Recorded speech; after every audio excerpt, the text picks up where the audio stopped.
first round. Who'd have thunk it? Hi, everybody. Welcome to Undisputed. I'm Jen Hale here with Skip Bayless and Shannon Sharp. Good morning, gentlemen. What is that? You know what happened? The best player on the planet got swept. Huh? You don't even smoke. What do you? Oh, they broke it up. Snoop, you sent me some faulty merchandise. Snoop. Skip, how you doing this morning? You don't smoke. I do. Wait a second. Time out. Are you gloating about last night? Do you realize you lost yet another case of diet due to me because you took the Nets and you lost again? And you're gloating with a sign about it? But I took three. Why would you gloat about losing another case? Because I won 3 cases of you because I took the Celtics. Sometimes you... There was no other bet. Skip, hold on. I took the Celtics in the series. Don't do me like this, Skip. We didn't make a bet on the series. Yes, we did. We did not. Oh, we got to pull that tape, Skip. Okay, Don't do that. We got to pull this tape, yeah. Yeah, Skip, we had a bet. I don't remember any bets. I took the Celtics. For 3 cases? For 3 cases. I don't remember. I just know you took the Nets last night. No, That's all I know. You wanted to bet me 10 cases that they wouldn't be down 3-0. Remember that bet? No, I do not remember that bet. No, we didn't bet. We didn't bet because you said Ben Simmons is coming back by game 4, and I said you'll probably be down. You want to bet 10 cases? I didn't say that. Yes, you did. I don't know what you're talking about. There's some revisionist history going on here. In the words of Jill Scott, I'm living my life like I'm golden. I'm living my life like I'm golden. Okay, well, all I know is at least those guys have made the playoffs, and Lagon. Where is Lagon? Is he in the Maldives, somewhere in the Indian Ocean, hosting vacation? Is about to join him in the Seychelles. Well, at least he actually played 4 playoff games as opposed to LeBron. And then win 1? You mean to tell me that man played 4 games and didn't win 1? Yeah, LeBron played none and won none. Way to go. Congratulations. Come on, Jen. Come on. It is going to be an awesome show this morning. I can just tell right off the bat. Okay, let's jump in, guys. Celtics, yes, indeed, beat the Nets last night to complete the sweep. All right, but KD did finish almost with a triple-double, 39 points, 7 boards, 9 dimes. After the game, KD said, quote, "They were just the better team." So, Shannon, on a scale of 1 to 10, how much did Kevin Durant redeem himself last night? A 1. There's no redemptive quality in losing and getting swept. Redemption to atone for one's mistake. What did he atone for? I never understood this. The captain went down with the ship. Both of you at the bottom of the sea. What is this? What is this notion that Skip Bayless is trying to perpetrate right now? He's trying to sweep it. I haven't spoken a word. I have not spoken a word. You are speaking. You're interrupting me. I didn't have you. Well, you can't accuse me without me responding. What you sweep up under that little rug or that little carpet? You got the rug. I don't need a rug. That's so high, a mound, just a mound. Yeah, wait until you hear what I have to say. So he scored 39 points. It took him 39 shots. Again, he was inefficient. Well, 31 shots. 31 shots. You're right. 39 points on 31 shots. He was inefficient again. And last night when they needed the absolute most, what Skip Bayless tells me, the 4th quarter, the last crunch time moments, came up this big. Again, had a 1-point lead. They was down 1 after he hit a shot.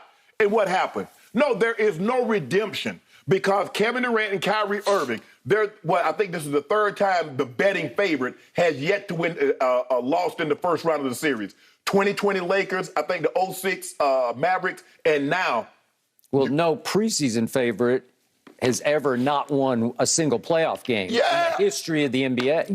That never happened before? That just happened. So you mean to tell me the best player on the planet allowed that to happen on his watch?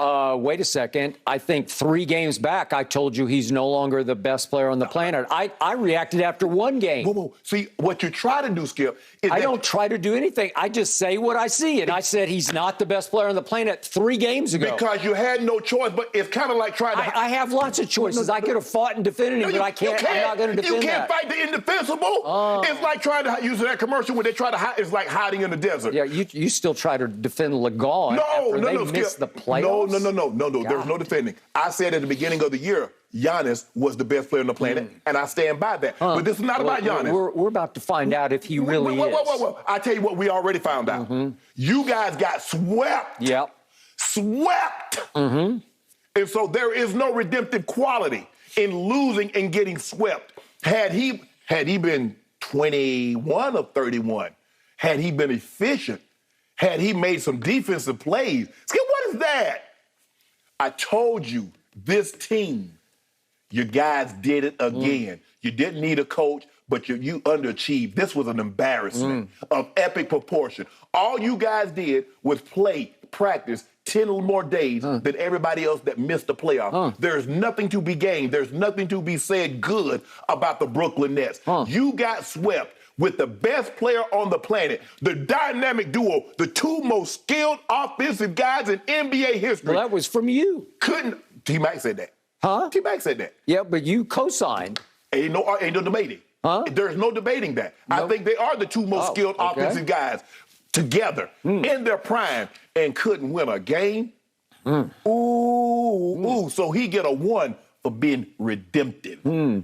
So why did you pick the Nets last night? That's why, after all you just spewed, why would you have picked the Nets? Hold on. Did I not tell you they were not going down without a fight? And I say it's hard for me to see a scenario when we're dealing with two skilled guys, as skilled as they are, to not have a better showing than what they've shown collectively. We saw Kyrie have that great game 1, and outside of game 1 and 5 minutes in the fourth quarter, Kyrie was a no-show. Look at games 2. Look at game 3. Kyrie was just out there. He wasn't doing anything. Kevin Durant was just out there. So, yeah, I expected them to play better than what they played in previous. But at the end of the day, their defense let them down again. So did you see a team that went down with a fight last night or without a fight? They went down. I saw a team went down. I saw a team that went down with no fight. I saw nothing. I saw no intensity. I saw no passion. I saw no refuse to lose. I saw no cold-blooded killer from either Kevin Durant or Kyrie Irving. I saw no fight last night in the Brooklyn Nets. Saw none. Skip, the game got within 1 point with like a minute and something to go. It's a closeout game. It's just that was up to the Celtics just to step on their neck. And they finally said, okay, that's enough of this. And they stepped. And you know and I know that was the end of the Nets. And did you ever one moment, because I had 0 moments last night when I thought the Nets were going to win the game. Not one. I got a little concerned when they fouled Jason Tatum out of the game. And you know that was a bogus call, too. Terrible call. Okay. It was a terrible call. Okay. It was like an incomprehensibly bad call because I have no idea what he did. He's sort of falling backwards and he gets an offensive foul because you're falling down backwards. And my boy made that call, Sean Wright. Yeah. Okay. Well, help me out. I wish I could help you out. Your boy needs to get fined for that call. Okay. It is my turn. And maybe I'm pretty worked up about this because I kept seeing on social last night this kind of reaction. I saw on a couple of shows very early this morning when I was on the treadmill, this kind of reaction, that all of a sudden Kevin Durant has been turned into the most sympathetic Kevin since Home Alone. And I'm trying to dredge up any sympathy for this Kevin. Kevin! I can't dredge up an ounce of sympathy. I have been his biggest supporter. There have been many times I've been his lone supporter, dating back to his 1 year at the University of Texas, a school I despise. I grew up hating, but I still loved Kevin Durant. He hasn't always loved me, but I have stood by him. But I say what I see. And on the redemptive scale of 0 to 10 last night, I saw a big fat 0. Okay. Big fat 0. Because I can't give him any redemption because it was actually last night, what we saw last night was attack mode from Kevin Durant for the first time in 4 games. Last night was an indictment of games 1, 2, and 3. If you at least say, let it fly last night, why didn't you let it fly in 1 or maybe 2 or especially 3 when you could have... Especially 3, though, Skip. Yeah. At least he got up the shots. But you can just say, I'm going to do this because I'm Kevin bleeping Durant. Just give me the ball, and if the double team comes, I'm just going to fire.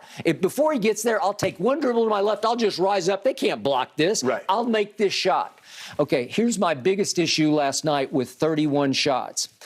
By my calculations, he had obviously 18 missed shots. 18 missed shots? Yes. And he 8 of those were missed 3-point shots.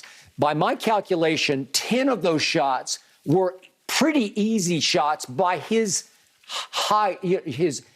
Mount Rushmore type standards, because he's a threat to be on Mount Rushmore someday if we're just doing the NBA Rushmore.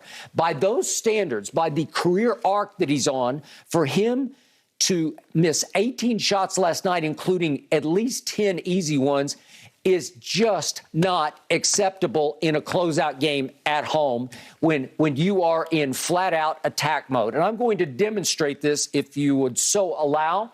I'm going to show you all 18 missed shots. That's a lot of misses. Remember, 18 shots. Kyrie only took last night 13 shots. Kevin missed 18 shots. Kyrie missed 7 shots, so Kevin missed 11 more shots. If we could see the 18 missed